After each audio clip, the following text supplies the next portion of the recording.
Now you're welcome back. So SuperValu's hashtag community includes everyone campaign has been launched. SuperValu now 13 years supporting the All-Ireland Senior Football Championship, and once again they're calling on every member of GAA communities across the country to do what they can to make their community more diverse and inclusive, which is no bad thing at all. David Clifford talking to us as part of the launch. Great to have you on the show, David. Appreciate the time. Cheers, Joe. Great to be on. What sports people get you excited and why? That's a good one. I suppose you're looking at your types of kind of Ronnie O'Sullivan type characters, the more flamboyant players, then kind of some of the soccer players, a lot of the Celtic players at the moment. We've an exciting front three with Jota and Kyogo. So we can nail Jota down now, it'll be a good summer for us. If we can get him on a permanent. So maybe those type of fellas. So it's we, is it? When you talk about Celtic, it's we. Celtic only it is. It has to be we, I think, yeah. Ronnie had a great couple of weeks there. Absolutely phenomenal. We were talking to Ken Doherty in the show and he was saying even Stephen Hendry, who's level with him, will accept, as does everybody in the game, that Ronnie just is the best. Yeah, I think it was important for Ronnie to equal the 7 World Championships, because obviously he's everyone's greatest, but then you can't really make that argument if there's someone who's won more World Championships. So yeah. I think he's done enough now in just leveling it, because he's better in every other facet. Do you know what I mean? Half the reason I asked you that question is that you, and I'm sure you're too humble to admit it, but you are now one of those sports people that gets people excited. You are just joy to watch. You're enough of a reason to watch a football match when it's on, which is rarefied atmosphere. Very few GAA players are in that bracket. For you to produce your best stuff and to be expressive and creative and do the things you do when you're playing well, do you have to be in a certain mindset? Do you have to be feeling happy and light, or can you equally be angry and have a chip on your shoulder? Do you have a sense of what space you need to be in to do your best stuff? Not particularly. I think I do need to be in some way relaxed, and not in terms of, obviously it's relaxed, but it's not relaxed in terms of not caring what the outcome is and stuff like that. But I think I try and, obviously, look, there's pressure associated with any day you go and play, but trying to be as relaxed as you can in that state, I think is very important, because especially with skill execution, you need to have that sort of flow. I know you won't always be in a state of flow, but like you need to, to execute a skill without to your best, you probably do need to be in some sort of relaxed state. Yes, hard to do it tight. Yeah. Because we're still getting to know you a little bit as a personality and a player. I mean, it's insane when you think about it. All-Ireland Minor 16, All-Ireland Minor 17 with the 4 goals in the final. Kerry debut 18, All-Star, 2 more since. But still, like, just 17 championship games for Kerry. And, it's amazing how it's really blown up all around you. But, you're a spiky so-and-so as well when you want to be. Like, you're not afraid to get in the mix with a few Dublin lads, and jerseys are being torn. And so you have that in your locker as well. You're not afraid of that aspect of the game, it seems. Yeah, look, I suppose that's football. That's just the way things have. Maybe were they always like that? I don't know, but that's just the way things have gone. But it's all very friendly stuff off the field, I think. I'm sure it is. Have you always been that way inclined? If there's that aspect of a game, like there is physicality, there is, physical aspect of the game, you've been more than happy to hold your own and get involved where you feel it's required? Yeah, look, I won't say unnecessarily, and there's times where you will overstep the mark, but I'd be conscious of trying to go, trying to really keep a lid on it, but like you said, maybe doing enough to be able to look after yourself. Well, because I'm sure, someone like yourself coming through, I'm sure plenty have tried to, well, let's see, can we bully him? That's an aspect of stopping a forward at times. So you have to be able for that, I suppose. Yeah, 100%. I think, look, different backs are going to have different approaches, but yeah, that's probably is one of them. Your technique, I wouldn't go so far as to say it's completely unique, but it's very obviously yours. Like if there was ever we've blurred out this lad's head and you have to guess who it is, I think most people would spot your technique. Couple of things, like you solo the ball incredibly tight to your foot. Very, very conscious thing. Stop people getting a hand in. Yeah, like I don't know, like I am training to be a PE teacher. It's funny, and football is probably one of the things I find the hardest to coach because I don't know. I think a lot of stuff is probably natural to maybe us as footballers, but then it's hard to explain what you've actually done to someone else, or someone would say, "Oh, what way did you? What were you thinking when you did that?" But I'd be like, "I actually am too sure." Do you know what I mean? It's hard to recall that. So in terms of technique and stuff like that, I suppose it's just what I've always done. I would be conscious of certain things when I'm kicking and stuff like that, but yeah, I'm not sure. It's hard to. Do you know what I mean? It's hard to actually explain to someone. And so, what are you conscious of when you're kicking?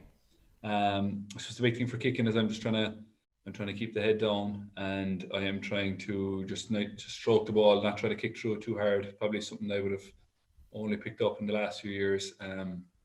When you're striking the ball maybe as hard as you can, a lot of the time it will come off the middle of the foot, but it's just I was finding I was getting kind of a high miss to the left, so I just try to try and maybe reduce the power on the strike and maybe take shots from closer to the scoring zone because of that then. Yeah. When I was watching, it would strike me, you keep your leg very straight, even on the follow through. Some lads, they bend at the kneecap a touch. You keep it fairly straight and high. Is that a conscious thing or just one of those, doing it since I was 3, don't ask me? Yeah, that's one of those. Have you had a mentor in any respect when it came to developing technique or kicking? Anybody you touch base with for advice? Like I wouldn't have had a constant mentor. Do you know what I mean? There would have been obviously. I remember Brian Sheehan coming to kick with us in Fossa when we were young. I would still take some things from that, just in terms of, I suppose, free kick taking. But I wouldn't say I've had like a constant mentor, but I've had different people along different stages. You know. Yeah, I guess if Maurice Fitz says something to you, you're probably obliged to listen. Yeah, 100%. Yeah. The big thing with Maurice, I suppose, it was interesting. Like, it was all about the black spot. Like, so a score was never good enough for him. Like, it had to be black spot only. Like, so there was a pressure associated with that too. Right. So you launch a beauty, a Hail Mary just inside the post. Everyone's applauding. You look over. Maurice is thinking, "Wow, wouldn't get too excited, kid." Yeah. Do you feel like a confidence player? Would you ever have drops in confidence, or generally pretty even keel? Yeah, look, I try and keep it on an even keel. I would try and not get too high or too low. But of course, there's certain days when you feel like you're never going to miss, and there's certain days you have to maybe fight for it a bit more. But I would never say that I would let my confidence affect me, or maybe affect a decision whether I take on a shot or not. But of course, there's days where you are more confident than others. And David, have you been 2-footed along the whole way back? Yeah, like my right foot is decent. Like it's probably been decent maybe since I was minor. I probably would have had to work on it a lot when I was kind of under 14 or 15. Right. Just look, I was always left-footed, and then that becomes fairly widely known in Kerry, and so you're kind of become fairly easy to mark. So I would have to work on it, yeah, and still have to work on it just to try and keep it up to scratch. How do you like to practice? Would you take to a pitch with a bag of balls on your own and visualize and go through it that way? I suppose it's probably changed a bit. When I was younger, I would have done a lot of kicking on my own. Now I try and kick before and after training, the nights we are training, just to kind of limit the amount of nights you're out. You know what I mean? Sometimes I would kick if I really had to, or if I felt we hadn't kicked a lot in training, I might go to the pitch myself. But generally, I try and get a lot of it done before and after training. Number one, because you have bodies around if you want to work on certain stuff, and number two, then, like I said, just to try and, if you're going out another night a week, you might have to do it after a gym session, and you're putting on the boots and you're putting on the gear and you're doing a warm up, and it just takes that bit more out of you. Yeah. Pretty big change in your life the last couple of years to go from, well, I'm sure known-ish in Kerry, but now national figure, like you're at a Limerick hurling match, TV cameras are picking you out. It was funny. I think they went back to you a while later after presumably your phone had been buzzing because all your mates around you looked a bit giddy that, geez, we're on the TV. Yeah, exactly. Yeah. I don't want to be able to bring me along with them next time. What has that been like? I don't want to use the word famous. It's an odd word, but certainly recognized, I'd say, most places you go now. That is a big change. That's, young man. How is that?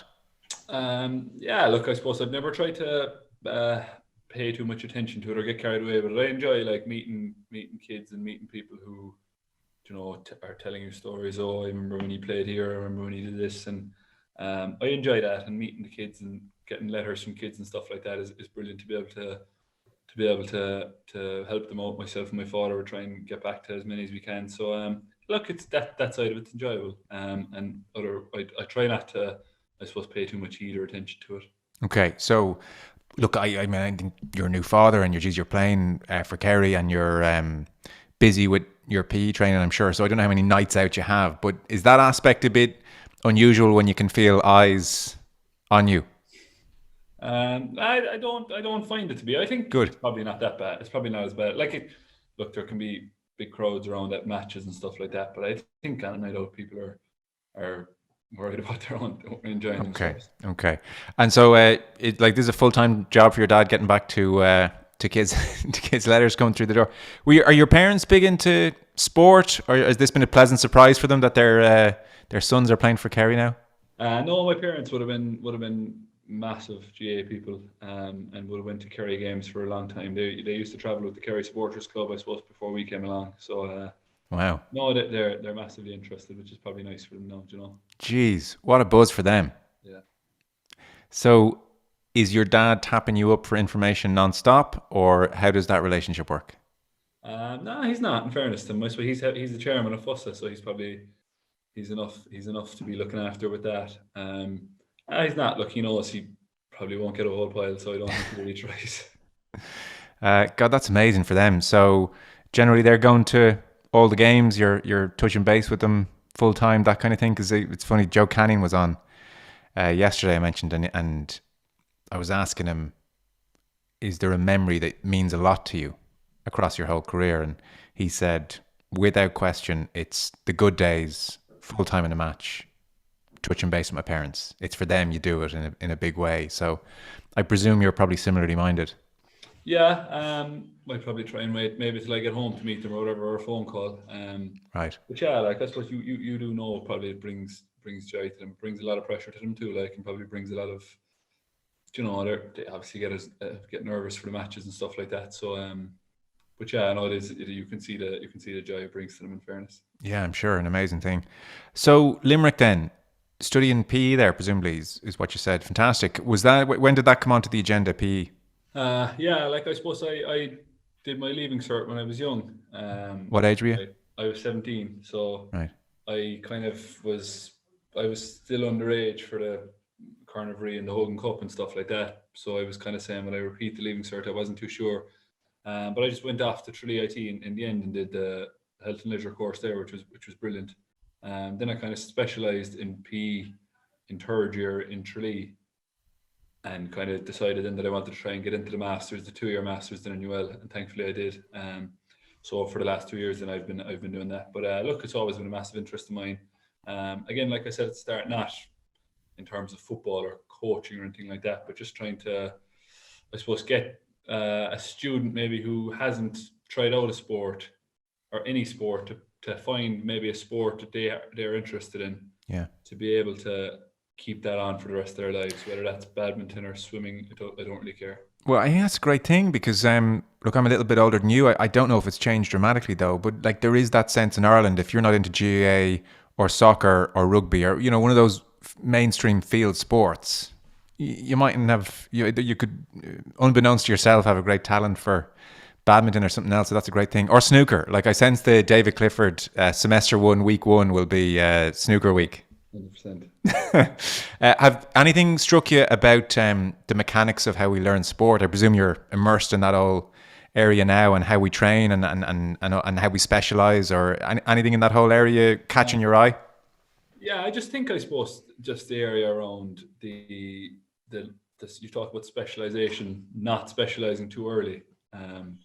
There's a load of evidence out there about where certain sports and unilateralism and stuff like that, based on having played different sports. Do you know what I mean? Like we all know about, I suppose, the link between basketball and football, but the link with athletics and football, the links with soccer and athletics, stuff like that, footwork, speed. Do you know what I mean?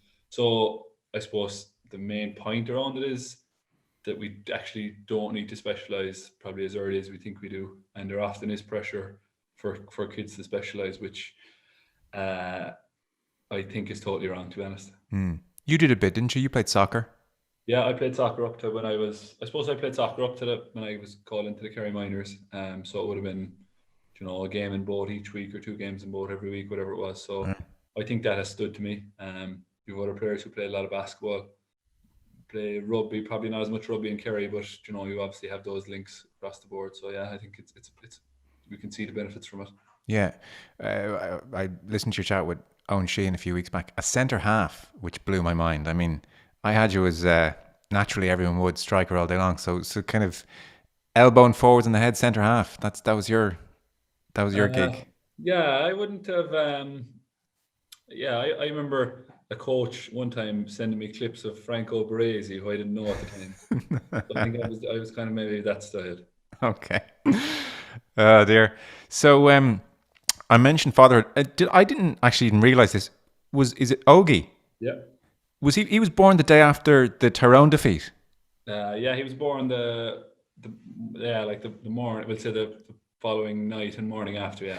So what happens if like at 1 o'clock the day before you get the phone call? We had that all kind of spoken about. What would have happened? I suppose I don't know. It didn't happen. So I don't know. Yeah, look, we had spoken about it. Look, I was playing the game. Yeah. Regardless, but I would have been straight on or whatever. But yeah. No, look, we've massive support from both our families, thank God. So yeah.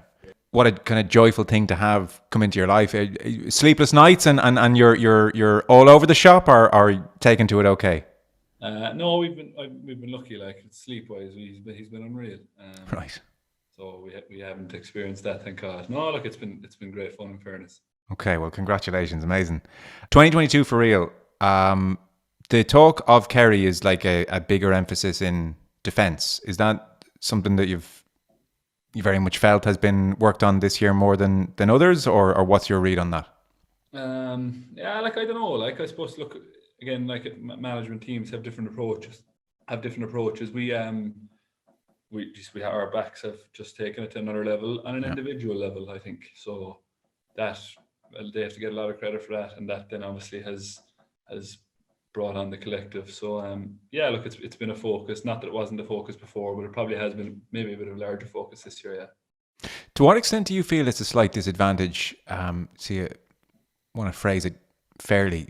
Kerry generally will make their way through Munster, and it's a less difficult route than the Ulster teams. And so the point has been made that in many respects is a disadvantage. If you come through Ulster, you road test various aspects of your game, and so that leaves a Kerry more liable to be sucker punched by a Tyrone in a semi-final in a sense. To what extent are you conscious of that, or do you feel that there maybe is something in that? No, like look, obviously what you're referring to is maybe putting up a big score against Cork last year and coming in cold. I don't think that's going to be the case anymore, really. Like teams in Munster are getting stronger, as is reflected in their league positions, and then your qualifiers and your quarterfinals and stuff like that, if that was to come down the road. It's not something I've ever thought about or we've ever spoken about, really, to be honest. Yeah, and I guess what can you do about it anyway? You can only play who you're playing. Exactly. On the All-Irelands finishing a bit earlier in the year, where are you in that? Again, sure, look, as you said, there's a whole lot we can do about it. I think it leaves a bit of time maybe in the summer for you yourself, which is nice. Bit of club football in the summer, which is very important for the club players. And I don't know.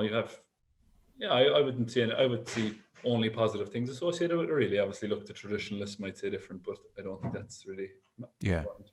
I guess we have to give it a year or two to bed down and see how it all works out. Because are you pretty much full on the go year round? Like, do you get a break? We get like weekends off, obviously, and stuff. But depending on how the club season goes, last year we lost a bit earlier with Fossa, and obviously we lost the first round with East Kerry of the championship. So we had a big break. Previous years to that, we would have been, when we were successful with East Kerry, it kind of runs maybe a bit closer to Christmas, right? But generally you'd have a lot of December off, in fairness. Okay, which is important, because I suspect you growing up, and even with Sigerson and stuff, probably getting pulled team here, team there. You can, when the tales of burnout and the damage that can be done at that age are well known. Did you generally feel pretty well managed and empowered at times to say, I can't go to another training session here? Yeah, 100%. Look, I think the managers I've been involved with, I've always been lucky that they've been willing to speak with me and with the other managers involved. So I could have only positive things to say, but you could see obviously the high profile injuries and stuff during the Sigerson. It is obviously it's disappointing like for those players, but yeah, in this case it's been positive anyway. Just a final one then. So like on 2022, are you at a point now where you'll only regard this as a season that you can be happy with if it's an All-Ireland win? Is it that simple for you at this stage in your career? I'm not sure. Again, it's not really like it sounds cliche, but like I do, and we just really try and take it to one game at a time. Any game you lose, you're going to be disappointed, and obviously when your season is over, you're going to be disappointed if you haven't got to the top. But like in terms of an overall outlook, we probably are just taking it one game at a time, and that's the way we're looking at it. Yeah, no, that's fair enough. So look, Ronnie World Champion, Celtic win this evening, Kerry All-Ireland, and you can kind of enjoy your summer holidays. That's about the gist of it. Exactly. Thanks so much for the time. Pleasure watching you play, and keep it going for the rest of the season. David Clifford, thanks so much. Cheers. Thanks a lot.